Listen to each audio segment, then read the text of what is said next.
Hello friends, welcome to ICS platform. आज है 25 of June और 25 ऑफ जून के करेंगे हम MCQ। चलिए लेक्चर स्टार्ट करते हैं। लेक्चर स्टार्ट करने से पहले चैनल को सब्सक्राइब और बेल आइकन प्रेस करना ना भूलें और वीडियो पूरा देखें। First question, world first Asian king vulture conservation and breeding centre setup in which state of India. देखो ये क्या है, ये है एक वल्चर और जिसको अपन बोल सकते हैं रेड हेडेड वल्चर, क्योंकि इनका जो सर है वो रेड है, इसलिए it is called as a red headed vulture. इसका एक कंजर्वेशन सेंटर बनना है, कंजर्वेशन एंड ब्रीडिंग सेंटर, वो इंडिया में कहाँ बनना है, और वर्ल्ड का पहला कंजर्वेशन सेंटर है वो बनना है महाराजगंज यूपी में। और इस सेंटर का नाम क्या रखा गया है? इस सेंटर का नाम रखा गया है Jatayu conservation and breeding centre, इसका ये नाम रखा गया है। और आप जानते हो कि ये वाला वल्चर क्रिटिकली एंडेंजर कैटेगरी में आता है। और क्रिटिकल एंडेंजर जैसे कि हमारा रेड डाटा बुक, आप पूछोगे रेड डाटा बुक कौन निकालता है सर जी? तो वो निकालती है IUCN, मतलब international union for conservation of nature. यही डिसाइड करती है कि कौन सी स्पीशीज किस कैटेगरी में आएगी। तो ये वल्चर है अभी क्रिटिकल एंडेंजर कैटेगरी के अंदर। इसी के साथ चलते हैं नेक्स्ट क्वेश्चन पर। नेक्स्ट क्वेश्चन दोस्तों, which day celebrate as a international Olympic day. तो इंटरनेशनल ओलंपिक डे मनाया जाता है 23 जून को, 23 ऑफ जून को इंटरनेशनल ओलंपिक डे मनाया जाता है। और इसकी थीम क्या थी इस साल 2024 में?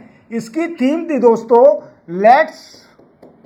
लेट्स मूव एंड सेलिब्रेट, मतलब कि आगे बढ़ो और इस दिन को सेलिब्रेट करो, मतलब इस दिन को एंजॉय के साथ मनाओ। क्लियर? इसी के साथ चलते हैं अपन नेक्स्ट क्वेश्चन पर। नेक्स्ट क्वेश्चन दोस्तों, who inaugurate the FTI TTP at terminal 3 at Indira Gandhi international airport Delhi. अब FTI का फुल फॉर्म क्या है और TT का फुल फॉर्म क्या है? तो देखो दोस्तों, क्या है कि FT का फुल फॉर्म है fast track immigration and TTP is a trusted traveller programme. ये मेरे दोस्तों एक गवर्नमेंट की स्कीम है जिसके जरिए इंटरनेशनल जो लोग बाग जा रहे हैं, इंटरनेशनल जाना चाहते हैं, वो क्या करेंगे, उनको इजीली एफिशिएंसी के थ्रू इजीली वो चले जाएंगे। इमिग्रेशन लोग, उनको दिक्कत नहीं आएगी, मंस इमिग्रेशन जल्दी मिल जाएगा। ठीक है, चले जाएंगे गेट से पास होकर और ज़्यादा चेकमेक की ज़रूरत नहीं पड़ेगी। और ये अमित शाह जी ने अभी इसका इनॉग्रेशन किया है और इससे बेनिफिट उनको होगा जो इंडियन सिटीजन हैं, इंडियन सिटीजन और OCI overseas citizen of India, इनको इसका बेनिफिट मिलेगा। बार बार द्वारा टर्मिनल, हर टर्मिनल पर चेक नहीं होगा उसका। अगर वो इंटरनेशनली ट्रेवल कर रहा है तो एक ही टर्मिनल से उसका चेक होकर वो सीधे दूसरे देश में फ्लाइट में बैठ के आराम से इजीली चले जाएगा, तो उसको सुविधा मिल जाएगी। इसी के साथ चलते हैं अपन नेक्स्ट क्वेश्चन पर। नेक्स्ट क्वेश्चन दोस्तों, India launch e medical visa for which country. अब देख पा रहे होंगे ये कौन है, ये है शेख हसीना जी। ये कौन है? ये बांग्लादेश की प्राइम मिनिस्टर हैं। और ये कौन है? ये है हमारे मोदी साहब।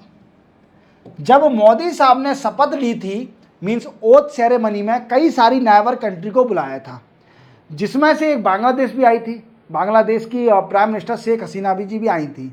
देन आफ्टर फिर वो चली गई थी अपने देश में ओथ सेरेमनी के बाद। देन आफ्टर उनकी 2 दिन की मीटिंग, 2 दिन की 2 days meeting again arrival in India और different agreement sign between both country that is Bangladesh and India.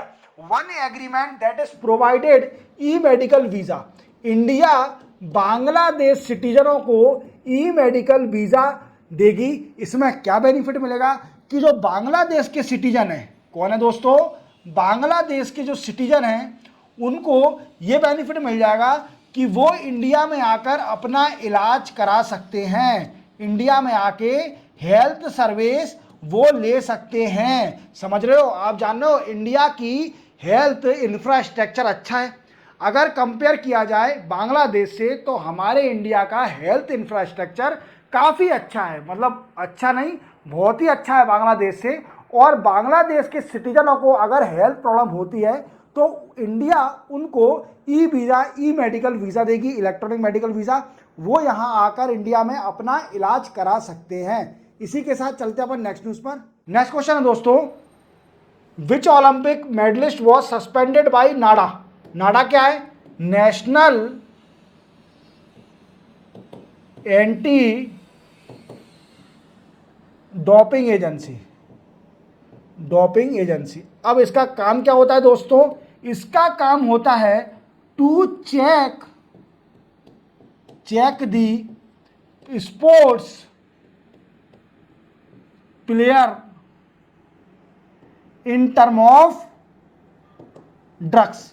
Means कोई भी प्लेयर ड्रग्स ना ले, ड्रग्स लेने से क्या होगा, वो ड्रग्स लेता है तो डिस्क्रिमिनेशन होगा, शायद वो स्ट्रेंथ बढ़ाने के लिए कोई ड्रग्स ले रहा है। तो ऐसे ही पुनिया जी हैं, हालांकि ये कंफर्म नहीं हुआ है कि वो ड्रग्स लिए थे कि नहीं लिए थे। उन्होंने क्या किया कि इनसे यूरिन सैंपल मांगा गया, यूरिन सैंपल मांगा गया, इन्होंने रिफ्यूज कर दिया कि हम यूरिन सैंपल नहीं देंगे। इससे नाराज होकर नेशनल एंटी डोपिंग एजेंसी ने इनको सस्पेंड कर दिया है। What I means, Bajrang Punia ji को सस्पेंड कर दिया है नेशनल एंटी डोपिंग एजेंसी ने due to Bajrang Punia refuse to provide the urine sample to the NADA, that's why it was suspended by NADA. अपन चलते हैं नेक्स्ट क्वेश्चन पर। नेक्स्ट क्वेश्चन है दोस्तों, which ministry in union launch stop campaign. अब देखो आप यहां पर देख पा रहे होंगे जेपी नड्डा जी हैं, जेपी नड्डा जी ये कौन थे, पहले एक राष्ट्रीय अध्यक्ष थे बीजेपी पार्टी के, अब मोदी 3.0 में इनको हेल्थ मिनिस्ट्री दे दिया है, स्वास्थ्य विभाग दे दिया है। स्वास्थ्य विभाग मिलने के बाद सबसे पहला काम इन्होंने किया कि एक स्टॉप कैंपेन चलाया। पहले तो उसको आंसर मान लीजिए जेपी नड्डा। अपन समझते हैं स्टॉप कैंपेन है क्या।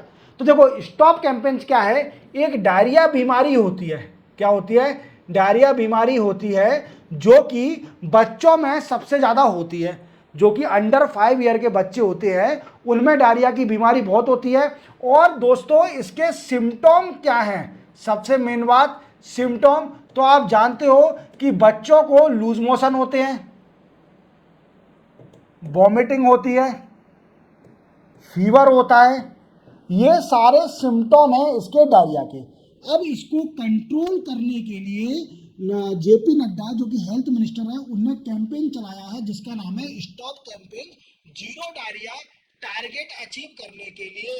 मींस हमारे इंडिया के जो लोग बाग हैं, जो बच्चे हैं वो डायरिया से पीड़ित ना हो, इसलिए जेपी नड्डा साहब ने एक कैंपेन चलाया है जिसका नाम है स्टॉप कैंपेन।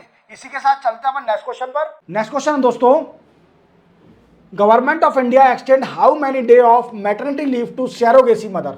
देखो क्या था, हमारे इंडिया में जितने भी महिला गवर्नमेंट सर्विस होती हैं तो उनको एक मैटरनिटी लीव मिलती है। क्या होता है मैटरनिटी लीव, मैटरनिटी लीव वो होती है जब महिला प्रेग्नेंट होती है तो उसको लीव दी जाती है, that is called a maternity leave. अब ये कितनी दी जाती है, तो दोस्तों 180 डेज की मैटरनिटी लीव दी जाती है, अप्रोक्सीमेटली 6th मंथ की मैटरनिटी लीव दी जाती है, जिसमें जो भी महिला होगी गवर्नमेंट सर्वेंट तो उसकी सैलरी नहीं कटेगी, सैलरी में कोई डिक्रीमेंट नहीं होगा, उसकी सैलरी उसको पूरी मिलेगी, इवन लीव में भी उसको पूरी सैलरी मिलेगी। ठीक है, अब देखिए अब क्या करा है इसमें, सैरोगेसी मदर का जो हमारे कानून है मैटरनिटी लीव का, उसमें सैरोगेसी मदर का कोई रूल नहीं था। मीन्स सैरोगेसी मदर को मैटरनिटी लीव नहीं मिलती थी।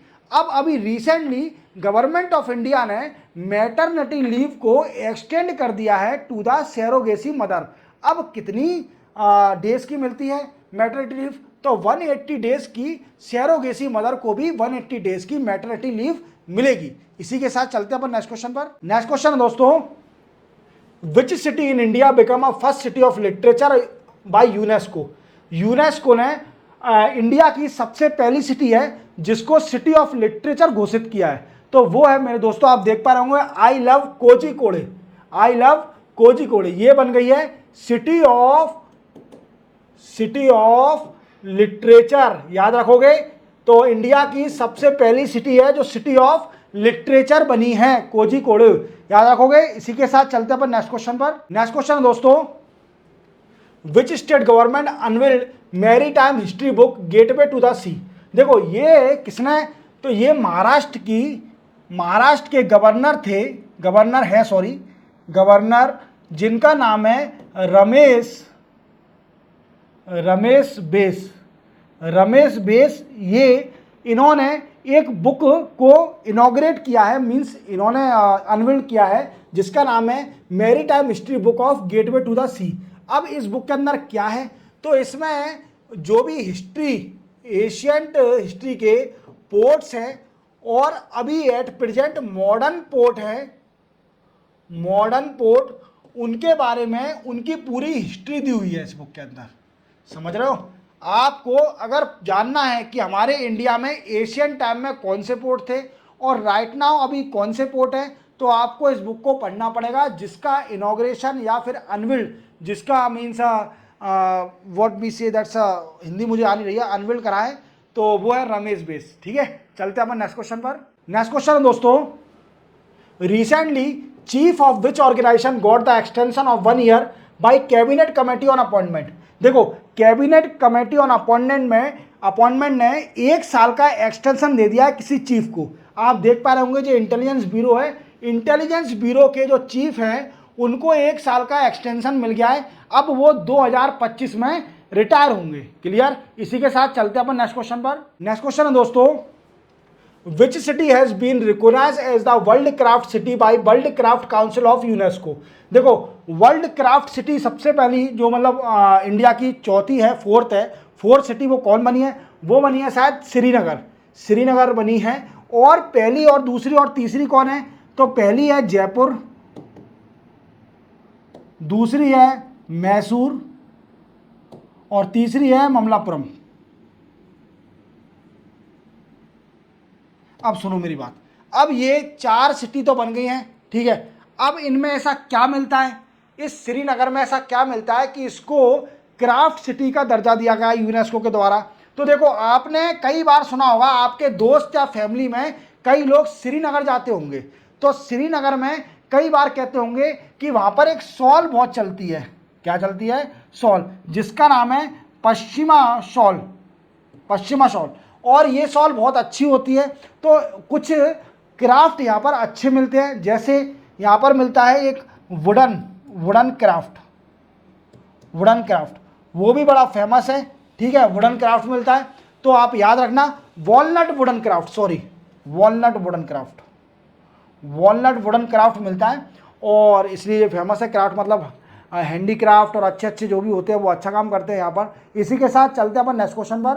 नेक्स्ट क्वेश्चन दोस्तों, how many medal India win in archery world cup 2024 stage 3 held in Turkey में जो आर्चरी वर्ल्ड कप 2024 स्टेज 3 हो रहा है, उसमें इंडिया ने नाम रोशन कर दिया है। व्हाट आई मीन्स, ये पूछ रहा है, नाम रोशन नहीं करा है, कितने मेडल जीते हैं। तो इंडिया ने इसमें 4 मेडल जीते हैं, जिसमें अगर देखा जाए तो 1 गोल्ड, 1 सिल्वर